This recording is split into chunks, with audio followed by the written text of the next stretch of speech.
America is a land of great museums, and every museum has spellbinding stories to tell.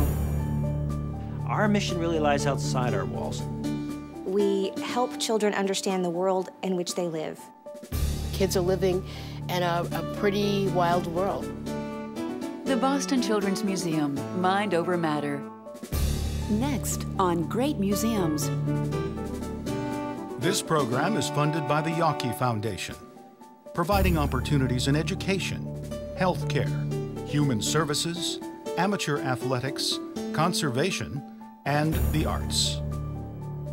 Major funding for Great Museums is provided by the Eureka Foundation. Like most museums, the Boston Children's Museum contains priceless objects of scientific, historical, and artistic significance. But there's a twist. We're the duck catchers. Kids have their way of learning, which is to engage the world, to experience the world. You just watch them out in nature, in playgrounds, at home. They are exploring, they're tinkering. Playing is learning. It's the way children learn. Play is becoming a more precious commodity in children's lives. So in some ways, we are preserving play, providing opportunities for everyone to get back to just the roots of play, meaning that it is social, it is open-ended, it involves materials, it involves changing the space or changing yourself. You can combine fun with learning, with creativity and making art and participating in a play, and we want all of those things to be empowering to our visitors. The Boston Children's Museum, founded in 1913, revolutionized the museum world in the 60s when it pioneered hands-on, object-based exhibit experiences for children. Today, there are nearly 300 children's museums across America. I just can't imagine any child ever coming here and not leaving excited about something, just getting excited about the world around them. Enjoyment is really the key to deep learning, and that's just another way to say play is learning.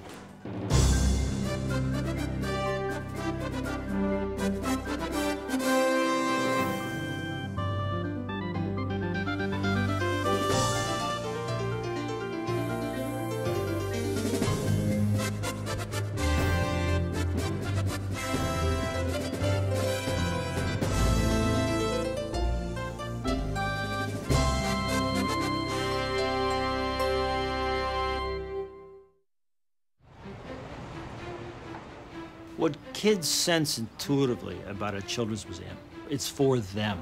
It's child-centered. When they enter a children's museum, they know it's theirs. For many children who come to the Boston Children's Museum, this place is their first museum. And we definitely feel a responsibility of making that experience a good one. Human nature is if you like something, you'll want more of it. So if your first time coming to a museum is something that excites you, makes you feel good, makes you have fun, it's probably something you're going to want to do again. At the Boston Children's Museum, there's plenty to get excited about. There's art, there's culture, and the wondrous world of science. Years ago, we came up with this idea of using bubbles and golf balls down ramps and loop-de-loops, just to let kids play around with phenomena, gravity, motion. Newton's laws of motion. Kids need to discover in their own way the kind of cause and effect that is really behind physics. Phenomena like what goes up must come down. All of our science is really about getting kids to think like scientists. Things like predicting, making observations, comparing. It's about going in there and saying, that bubble popped when I touched it, but it didn't pop when my little brother touched it. What's he doing that I'm not doing? Science is just understanding the phenomena in the world. And bubbles is probably the most perfect way to understand the nature of spheres, the optics, the way light bounces off water and creates rainbows. Kids are natural scientists. They're always asking questions and they're always just trying stuff. And then hold it up so you got the little bubble there. Science is fun and it's active. And it's alive. Here in the museum we have turtles. We're introducing kids to living things, getting a good look at an animal that they may have never seen. Is he having cake? No. Yeah. No? What do you think turtles eat? What do turtles eat? Sticks. Sticks? You can lie underneath the turtle tank and look at a turtle's belly. And, that's, that's not what I thought it would look like. Or he's even got a shell underneath. That's interesting. The Boston Children's Museum was actually founded by Boston science school teachers. In 1913, in a beautiful Victorian house in the Jamaica Plain neighborhood, the teachers built exhibit boxes and filled them with cast-away natural history collections from adult museums. They wanted to put real objects from the real world in front of kids in a way that classrooms didn't necessarily have the resources to offer. Museum goers could study rocks and shells and marvel at the masters of flight. We are actually in the middle, right this moment, of rediscovering our natural history collections. They were a major part of what the museum was about when it was founded. This is a great example of a predator bird. It has a sharp hooked beak, and it has a particular diet because of that beak shape. As the museum grew in size, so did its collections. As a preteen back in the 40s, we frequented the museum on a weekly basis. You'd walk into the Children's Museum and there would be a huge elephant standing there in the lobby. I became involved with the museum very young. They used to have something called July Jaunters, which took us all out around Jamaica Plain looking for birds and finding birds' nests and identifying plants. And several times a week we would pack our little brown bag with a sandwich and hop the bus at the Children's Museum to go off to learn how to clam or to learn the history of Boston Harbor. Boston Harbor has changed quite a bit since the 1940s. Any city child knows what a construction zone looks like. Inside the museum, they get to experience one. Have you ever used a screwdriver before? Over at Johnny's workbench, kids take apart and reassemble old broken computers, telephones, VCRs, anything that isn't dangerous, to see how things work.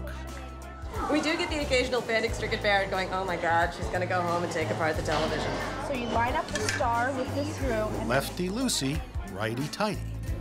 The pure joy of learning to manipulate a tool and successfully screwing something in or doing a bolt, it's that sense of mastery. You did it. The real world uses tools, and there are people out there who use tools, and there are real jobs who use tools. So it really is something that kids should experience. My sort of personal favorite activity in the museum world is exhibit making. Like any good product development company, we prototype.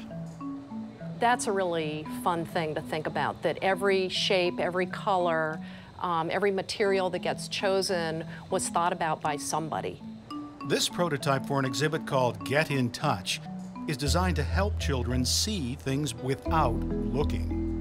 So when you're on one side of it, there are a bunch of objects hidden inside, and you can reach in and feel, and it might be a sneaker that's in there, or it might be a rock, but you can't see it.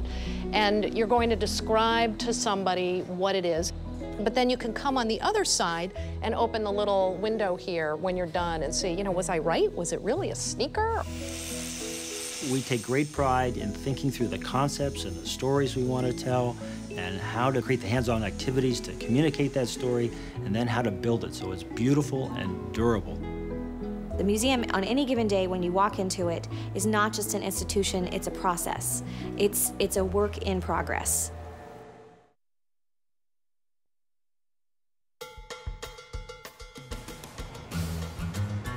I get excited when I see the parents with their strollers and 2- and 3-year-olds on their way here, because I just know that they are ready for new learning. The field of early childhood education came of age in the late 60s. The Boston Children's Museum responded with the prototype for Play Space, an activity area for kids 3 and younger. What we tried to do here was to provide examples of the very different types of play that children engage in. Dramatic play, physical play, playing with manipulatives, playing with art.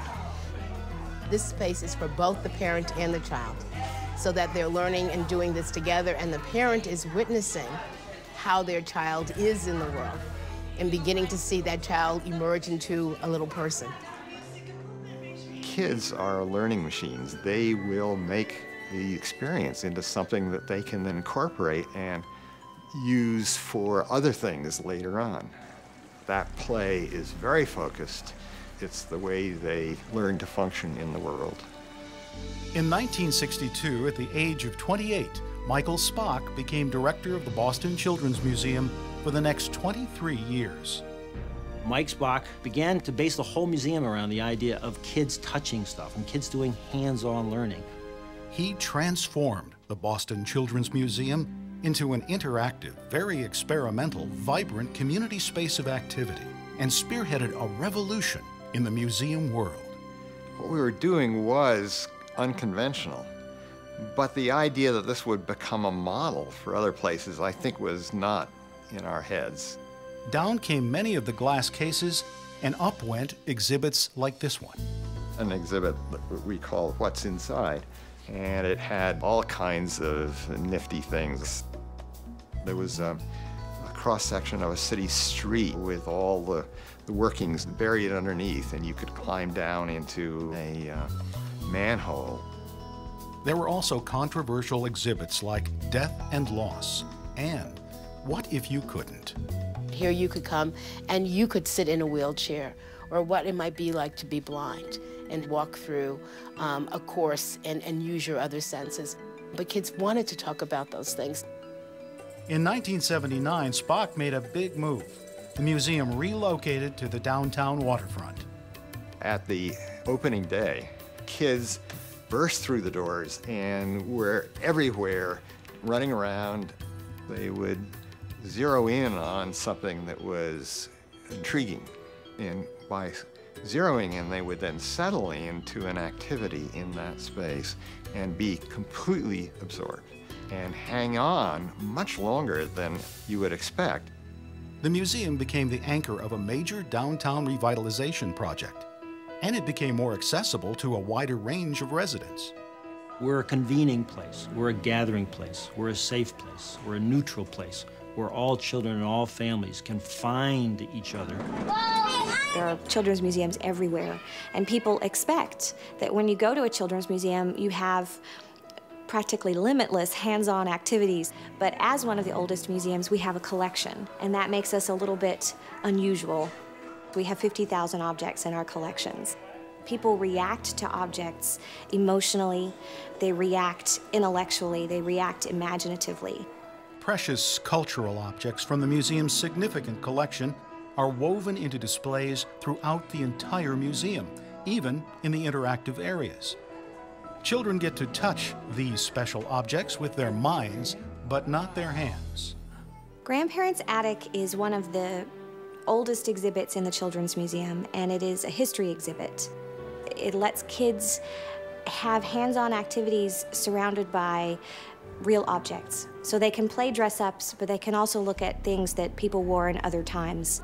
They can practice buttons, they can practice zips, they can look at old paper dolls, they can look at an old suitcase or an old photograph. Somebody always walks in there and says, oh, I remember that, we had one of those, or your grandmother had one of those, or that was in our kitchen. So it elicits all of those stories and that sharing across generations. Real objects are what we see in our lives every day. The objects in our collections may reflect life of 20, 50, 100 years ago of people from all over the world. They come together to tell very powerful stories. This bisque doll survived the Great Boston Fire of 1872.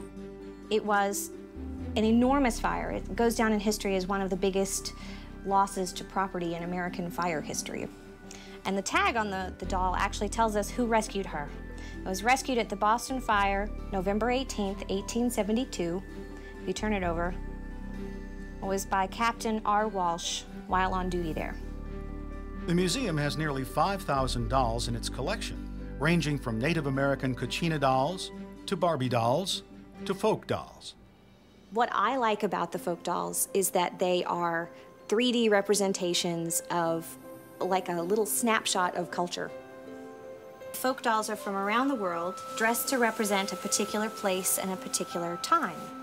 And these dolls were made in Russia in the 1930s and 40s. And this one is a bride doll. And she's very interesting to children because she doesn't look like most of the brides they're familiar with. She's not wearing a fancy white dress. In fact, she's wearing plaid. Her hair is decorated with flowers and ribbons. So she's a good example of what you can learn from looking at a folk doll. This is a Canadian soldier doll, one of a series of French dolls made in 1918 during the bombardment of Paris. You can almost imagine the doll artist blocking out the noise, which you can't avoid in any way, by working so hard to make the details correct. From his boots and puttees, the different pockets with the little buttons, all the different compartments for carrying things.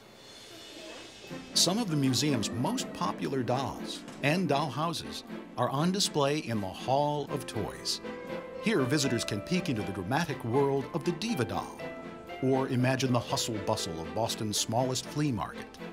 There's a woodchuck, and he has a table. He's selling stuffed people to a duck. There's a man selling books. There's a little truck with a little pig hood ornament. I think for kids today, they need that bit of fantasy to get into that little tiny world. Kids are living in a pretty wild world. This quirky sculpture introduces kids to the wild world of Great Uncle Herbert, who started his wood carving fantasia in the late 1800s. We asked the kids what he might have done to make everything so shiny, and my favorite answer, I think, was hairspray. It's okay to ask questions and not have answers. It's okay to imagine the answers if you don't have them. That's how you make discoveries, and that's what we're about. We want to encourage our visitors to take risks, to take imaginative leaps.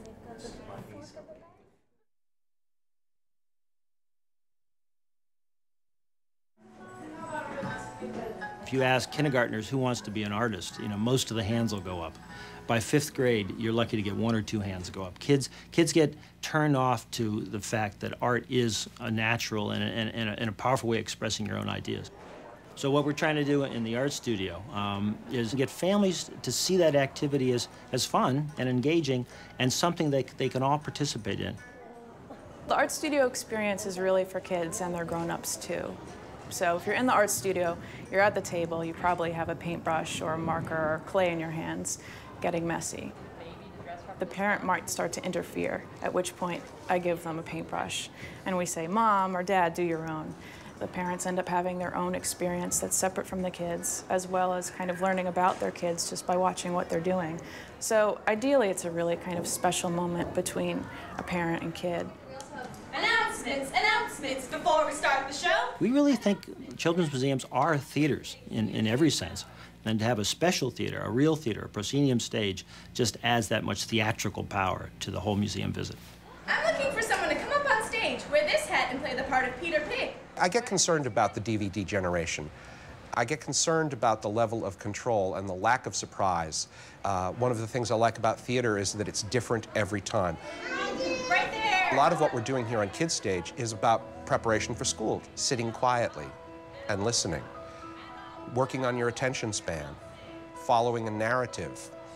People are amazed that children as young as the kids here, some of whom are as young as 2 years old, get up and are fine facing 140 sets of eyes out in the audience. Being in those lights, performing, with a costume on in front of your parents or relatives or your brother and sister is really exciting for these kids. That's a lot of where the drama comes from, is the kids on the stage. How will this wolf behave? How will this Peter Pig behave? Why did you want to be Patsy Pig? Well, she has the brick house, so I knew I wouldn't get blown down. And the little pigs inside shook like jelly. It always astonishes me that the youngest, tiniest child is a fully developed, fully functioning, autonomous human being capable of making choices on the stage.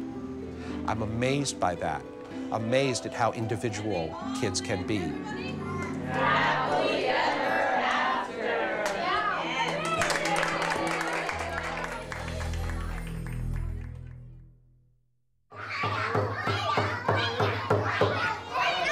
I think you guys got it. Nice. Respecting others is a primary value of the Boston Children's Museum, especially in the world we live in. We try to not just focus on the historical way of life. That is why the name of the exhibit is We're Still Here, because 30 years ago when this exhibit was created, people didn't understand that Native people still existed and that we live a modern lifestyle. In modern houses with modern kitchens. And even with a 2-hour program, which I always do in modern clothes so that the kids will understand I'm a person who's walking the streets dressed just like you are today. They understand that, but when I wrap up by showing them my poster of me in my tribal clothes, they automatically think I'm 500 years old again, so it's an ongoing challenge. We are modern, living, breathing people. Anawan is a great storyteller. He makes that world real for them. And that's what we need to do in many different ways for many different cultures. We have cultural artifacts from all over the world. Miss Kyoto is an ambassador doll from Japan. They sent 58 dolls to the States in 1927, and the dolls went on a tour of America in the 20s, and then were each sent to their home. And we have Miss Kyoto, and she is meant to represent a 6-year-old schoolgirl from Japan in the 20s. The museum has been introducing Japanese culture quite some time since its beginning of the museum history. In 1979, Japan sent the Boston Children's Museum an entire house. Boston and Kyoto were celebrating their 20th anniversary of sister city relationship, and that's how the house came over here. So rest of the museum, they might be running around, jumping around, and with a lot of colors and stimulations. But when they come over here, they feel a little bit different. Wow, this is cool. That's the first reaction. They take off shoes, and they can walk around the house, and they can sleep into the futon bed or sit at a Japanese traditional table. So sometimes the kids actually even take an afternoon nap and then go home. Home to an increasingly multicultural Boston. Boston's Black community is a very diverse community. To say to everyone, just because a group of people may look alike does not mean at all that they are very much alike. They have many different experiences. In the Boston Black exhibit, there's a Comalo, which is a Dominican sort of store. And I'll get a mango. And it gives parents a great opportunity to talk about cultural differences in a very natural way. You want more mangoes? They get a chance to find out items that they hadn't seen before necessarily. Coconuts in their husk, coconuts in the raw, that type of examples of things. There's maps in there to share a little bit about where these countries are, but then even time clocks to talk about the different time zones. Boston Children's Museum is a common ground for a very changing Boston. Many adults are reluctant to talk about issues of race and identity with their young children. But here, in a simulated neighborhood environment, they can practice. And then hopefully that practice will carry on into their own neighborhoods. And so if we can get kids talking, if we can get parents talking, then we've made a difference, even a small way, here in Boston. The Boston Children's Museum is definitely making a difference in the community, helping kids make the grade through programs like Countdown to Kindergarten. Every summer, late August, we invite all the incoming kindergartners to bring their parents down to the museum for a big celebration of the fact they're going to kindergarten. And they arrive wearing these special yellow shirts that say, I'm going to kindergarten. They're pulling their parents. We have a school bus there so kids can practice getting on a school bus. We have the Boston Public Library so kids can sign up for library cards. It's a fair and festival that's really part of a whole year of activities to acquaint the kids and really as much their parents with the notion of entering school. The museum is not just for students, it's also for teachers. The Leadership Center provides workshops as well as teaching kits, packed with activities, supplies, videos, photos, models, and objects from the museum's collection. Our mission really lies outside our walls. If children aren't successful in Greater Boston, it doesn't matter what happens inside the Boston Children's Museum. From revolutionizing the Children's Museum experience to inspiring a love of learning in each and every child that walks through its doors, the Boston Children's Museum is changing the world one child at a time. Have we made Boston a better place for children and families? Have we made it a greater place to grow up in? That's what we want. Learn more about America's great museums at greatmuseums.org. The Great Museums collection is available on DVD. Call 1-800-230-4453 or visit greatmuseums.org. Museums hold the treasures and tell the tales of the people and places that make America great.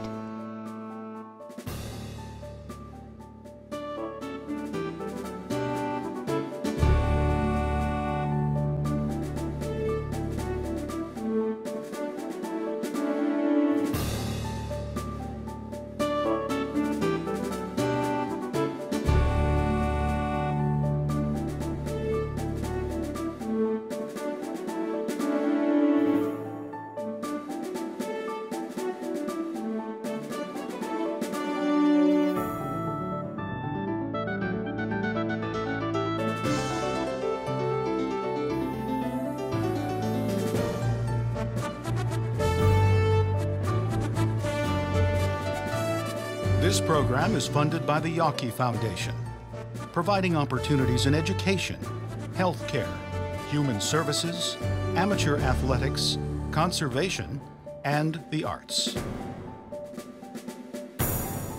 Major funding for great museums is provided by the Eureka Foundation. Explore America's great museums.